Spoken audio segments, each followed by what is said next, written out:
Let me tell you about what holds the world together. 6 quarks, 6 leptons, 4 interactions. Quarks and leptons together they make matter. But just like two-face, each coin's got two sides. Every particle of matter has an antiparticle.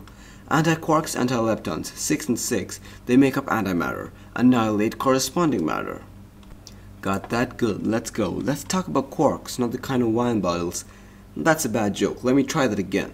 Let's talk about quarks. The flavors are 6. Up, down, charm, strange, top and bottom.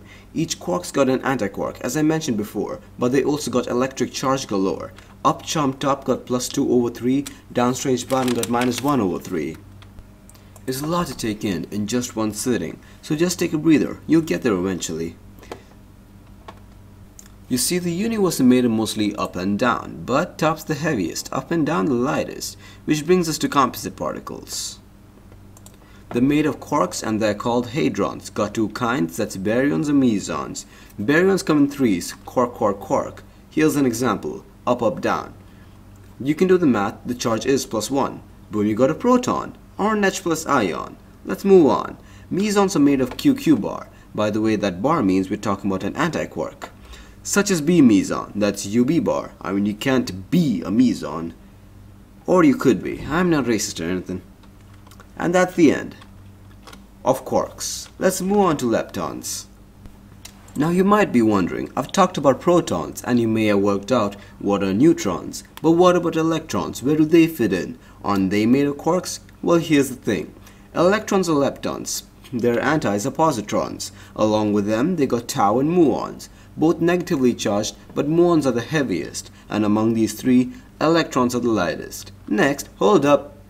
I count 1, 2, 3, I hear you say. What about the other half of the leptons, eh? Good question. You see, along with these three, you got 3 neutrinos. Each corresponds to one among the first. Each bears a family. No, this ain't Fast and Furious. The neutrinos weigh next to nothing, and that's saying something. They got no charge, so they're hard to find. Not impossible, mind you, but difficult. They can flip flavors too. Leptons decay from heavy to light. The only stable leptons are the neutrinos and the electron. I'm about to blow your mind. 4 interactions govern every single force. Electromagnetic, strong, weak, and gravity. Strong's the strongest, no surprise there. Electro and weak are about the same. But the farther they are, the weaker weak becomes. But that's due to mass. We'll get to that in a minute. Gravity is the weakest, which may seem surprising. I know it surprised me, but let's move on. Every interaction occurs due to particles.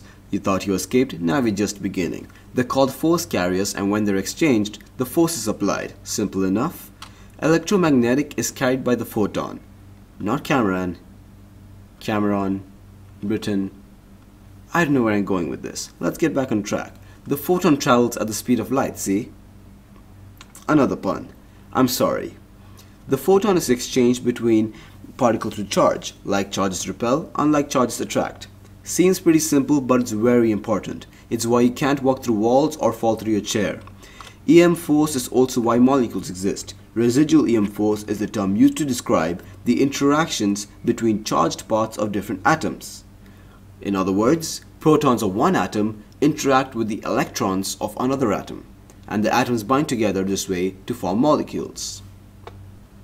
Next we look at gravity, and it might be the simplest or the most complicated if you're a physicist. Here's a rundown. We've got no clue. Graviton's been theorized, but will it do? Gravity is tiny, so we pretty much ignore it, but maybe one day the standard model will be perfect. The weak force is next, and it causes decay. Remember quarks and leptons? Yeah, those decay. The forces carriers amount to 3, W plus, W minus, and the Z. Electromagnetic combined with the weak, together they make the electroweak. As I mentioned before, they're essentially equal, but when they're far apart, weak's a wimp. Why, you may ask, does this come into play? Well, the answer is mass. It almost always is. W and Z are very fat when compared to the photon that's more than anorexic. On a side note, your mass is not what matters. Well, in physics it is, but on a serious note, the size of your body doesn't determine who you are. Your heart is what matters. Keep that pure. Back on track, strong steps up to the plate. Its carrier is the gluon, and it pretty much glues on hadrons together. Those are the composite particles, remember? Gluons and quarks, they both have color charge, red, blue, green, or they're antis. Hadrons are color neutral, that's why we can't observe separate charged color particles. Color charge is never ever constant. Why? Because quarks be exchanging gluons like they crazy. When quarks in a hadron begin to move apart, the color force field gets more energetic. So energetic the pair splits apart to form new pairs. The new quarks are made from the high energy, E equals mc square equivalence of mass energy. Before we move on, a tidbit about color charge. It doesn't involve any actual colors at all. And I hate using the word, but it is literally just a naming convention. Residual strong is what comes up next. It holds the nucleus together by gluon exchange. Gluon exchange pulls protons together, is stronger than the EM pushing it away. That's all the interactions, quarks and leptons. We got one more thing to cover, and that's the Higgs boson. You probably heard the name before. Discovered only recently, is responsible for mass, and it brings the Standard Model together. Or so you thought. It's still mysterious. We're still looking. Further investigation may close the case, or a new branch of physics may rise again. Like quantum once before, the path is just beginning. Got lots to discover within this inning. And there you have it, a very skeletal structure of the Standard Model. There is a lot more to it that I haven't covered, such as spin and of course Pauli's exclusion principle, and even lepton type conservation, and a lot more.